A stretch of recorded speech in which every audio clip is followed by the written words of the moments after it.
తద్దినంలో పిల్లి చాలా గమ్మత్తైన కథ. కానీ ఈ కథలో చాలా అంతరార్థం దాగి ఉంది.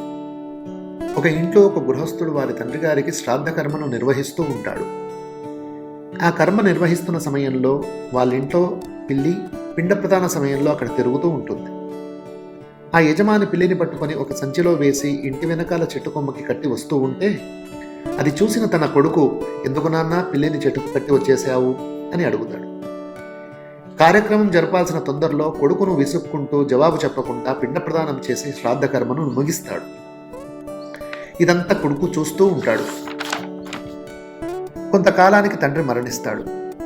తండ్రి తద్దినం పెట్టవలసిన సమయం వస్తుంది. పిండ ప్రదానం చేయవలసిన సమయం రాగానే ఆ కుర్రవాడు అక్కడున్న బ్రాహ్మణుని ఆగమని చెప్పి గూట్లో హాయిగా పడుకున్న పిల్లిని తీసుకువచ్చి సంచిలో వేసి వెనకాల చెట్టుకు కట్టి వచ్చి శ్రాద్ధ కర్మను ముగిస్తాడు. కొన్ని సంవత్సరాలకి తనకి కొడుకు పుడతాడు. ఈ తద్దిన కార్యక్రమాన్ని చూస్తూ పెరుగుతాడు. కొంతకాలానికి తండ్రి మరణిస్తాడు. తండ్రికి శ్రాద్ధకర్మ నిర్వహించే సమయంలో పిండ ప్రదానం చేయాల్సిన సమయంలో వాళ్ళ ఇంట్లో పిల్లి ఉండకపోవడం వలన పొరుగు ఇంటి వారికి ఇంటికి వెళ్ళి పిల్లిని తీసుకొని వచ్చి సంచిలో వేసి వెనకాల చెట్టుకు కట్టేసి వచ్చి శ్రాద్ధకర్మను నిర్వహిస్తాడు. ఇలా వాళ్ళ ఇంటి శ్రాద్ధకర్మలో పిల్లి భాగమైంది. ఇది ఆచారంగా కనిపించే అనాచారం. ఆ సమయంలో పిల్లిని ఎందుకు సంచిలో వేయవలసి వచ్చిందో అప్పుడే చెప్పి ఉంటే ఇటువంటి దురాచారాలు మన మధ్యన ఉండేవి కావు.